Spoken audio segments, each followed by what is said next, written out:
नमस्कार, मैं रचना शर्मा। चढ़ती कला एमटीवी देख रहे सभी दर्शकों का स्वागत करती हूं। आप देख रहे हैं फास्ट न्यूज।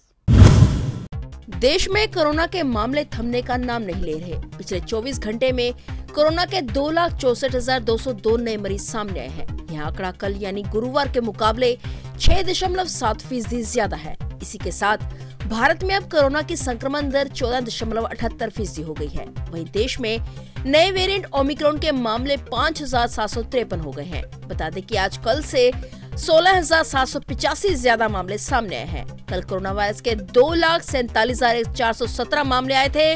वहीं आज 2,64,202 नए मामले पाए गए हैं और 1,09,345 रिकवरी हुई है। फिलहाल एक्टिव केसों की संख्या 12,72,073 है। पिछले 24 घंटे में कोरोना की वजह से 315 लोगों ने अपनी जान गंवाई है। अब तक देश में कोरोना की वजह से 4,85,350 लोगों की जान जा चुकी है।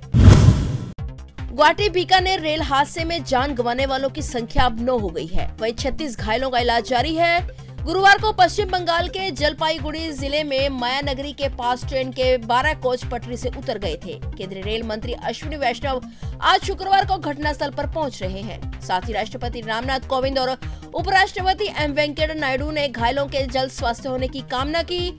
प्रधानमंत्री नरेंद्र मोदी भी घटना को लेकर रेल मंत्री से चर्चा कर चुके हैं। रेल हादसे में फंसे कम से कम 50 घायलों को बचाया गया है। रेल बोगियों में फंसे लोगों को सही सलामत बाहर निकालने के लिए एनडीआरएफ की 2 टीमें मौके पर पहुंच गई थी। भारतीय रेलवे ने हादसे में जान गंवाने वाले लोगों के परिजनों के लिए 5 लाख रुपए का मुआवजे का ऐलान किया है। प्रधानमंत्री के साथ कोविड-19 की समीक्षा बैठक के दौरान पंजाब के सीएम चरणजीत सिंह चन्नी ने प्रधानमंत्री नरेंद्र मोदी से सुरक्षा चूक मामले में खेद जताया है। उन्होंने मोदी के लंबे जीवन की शुभकामनाएं प्रकट की। सीएम चन्नी ने कहा कि हम आपका सम्मान करते हैं। आपको पंजाब आए और उस यात्रा के दौरान जो उनके साथ हुआ उसके लिए उन्हें खेद है। वहीं सीएम चन्नी ने शायराना अंदाज अपनाते हुए कहा कि तुम सलामत रहो क्यामत तक और खुदा करे कि क्यामत न हो। सीएम चरणजीत सिंह चन्नी ने सीधे तौर पर सुरक्षा में चूक का जिक्र नहीं किया। उन्होंने फिरोजपुर के पास विरोध कर रहे किसानों द्वारा सड़क जाम किए जाने की बात भी नहीं की, लेकिन इस शायराना अंदाज में खेद जरूर जताया है। प्रधानमंत्री नरेंद्र मोदी ने देश के विभिन्न राज्यों के मुख्यमंत्रियों व उपराज्यपाल से वीडियो कॉन्फ्रेंसिंग के माध्यम से कोविड-19 के नए वेरिएंट ओमिक्रॉन के प्रसार को रोकने के लिए चर्चा की थी और आवश्यक दिशा निर्देश दिए थे। इस अवसर पर हरियाणा के मुख्यमंत्री मनोहर लाल व स्वास्थ्य मंत्री अनिल विज चंडीगढ़ से वीडियो कॉन्फ्रेंसिंग के माध्यम से जुड़े थे। इस कार्यक्रम की विशेष बात ये रही थी कि केंद्र सरकार द्वारा कोविड-19 के संक्रमण को रोकने के लिए हरियाणा सरकार द्वारा उठाए गए कदमों की सराहना की गई। केंद्रीय स्वास्थ्य सचिव ने केंद्र सरकार द्वारा राज्यों को स्वास्थ्य संसाधन मजबूत करने के लिए भेजी गई राशि को सही उपयोग करने पर हरियाणा की तारीफ की है। इसके अलावा वैक्सीन लगाने के मामले में भी राष्ट्रीय औसत से अधिक प्रतिशत वाले राज्यों में हरियाणा भी शुमार है। इसी प्रकार 15 से 18 वर्ष के बीच में किशोरों को वैक्सीन लगाने के मामले में भी हरियाणा राज्य राष्ट्रीय औसत में सबसे आगे रहने वाले राज्यों में शामिल है।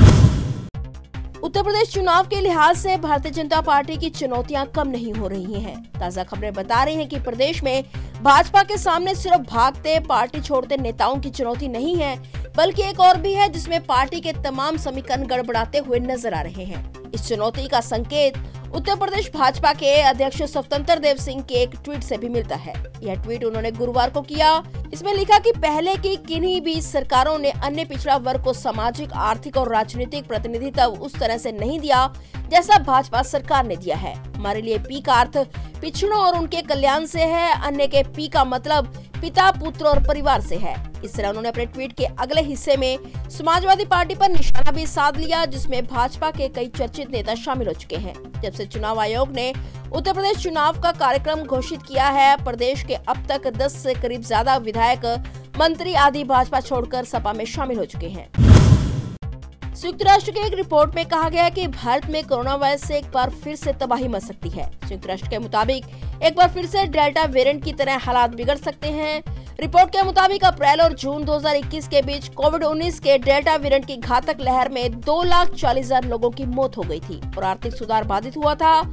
आने वाले समय में भी इस तरह के हालात उत्पन्न हो सकते हैं। संयुक्त राष्ट्र विश्व आर्थिक स्थिति एवं संभावनाएं 2022 रिपोर्ट में यह भी कहा गया कि कोविड-19 के अत्यधिक संक्रामक ओमिक्रॉन वेरिएंट के संक्रमण की नई लहरों के कारण मृतकों की संख्या और आर्थिक नुकसान में फिर से वृद्धि होने का अनुमान है। संयुक्त राष्ट्र के आर्थिक एवं सामाजिक मामलों के विषय में के अपर महासचिव ल्यू जेनमिन ने कहा है कि कोविड-19 को नियंत्रित करने के लिए एक समन्वित और निरंतर वैश्विक दृष्टिकोण के बिना यह महामारी वैश्विक अर्थव्यवस्था के समावेशी और स्थायी उभार के लिए सबसे बड़ी जोखिम बनी रहेगी। ब्रिटिश प्रधानमंत्री बोरिस जॉनसन की मुश्किलें बढ़ती जा रही हैं। साल 2020 में कोरोना महामारी के दौरान लगे लॉकडाउन में डाउनिंग स्ट्रीट के गार्डन में पार्टी करने को लेकर उन पर इस्तीफे का दबाव बनता जा रहा है। विपक्ष जॉनसन से प्रधानमंत्री पद छोड़ने की मांग कर रहे हैं। इस बीच दावा किया जा रहा है कि संकट से घिरे बोरिस जॉनसन जल्द ही प्रधानमंत्री का पद से इस्तीफा दे सकते हैं। इसके बाद भारतीय मूल के वित्त मंत्री ऋषि सुनक उनकी जगह ले सकते हैं। जॉनसन के हटने की सूरत में ऋषि सुनक के प्रधानमंत्री बनने की सबसे अधिक संभावना है। इसके बाद लिज ट्रूज यानी कि विदेश मंत्री और फिर माइकल गॉव कैबिनेट मंत्री का स्थान आता है। हालांकि इस दौड़ में पूर्व विदेश मंत्री जेरेमी हंट, भारतीय मूल की गृह मंत्री प्रीति पटेल, स्वास्थ्य मंत्री साजिद जावेद और कैबिनेट मंत्री ओलिवर डॉर्डन भी शामिल हैं।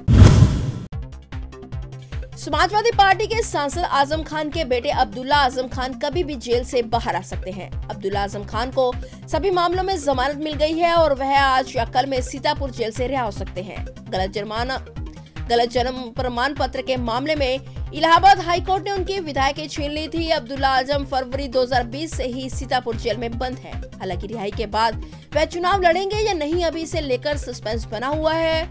माना जा रहा है कि समाजवादी पार्टी अब्दुल्ला को टिकट दे सकती है।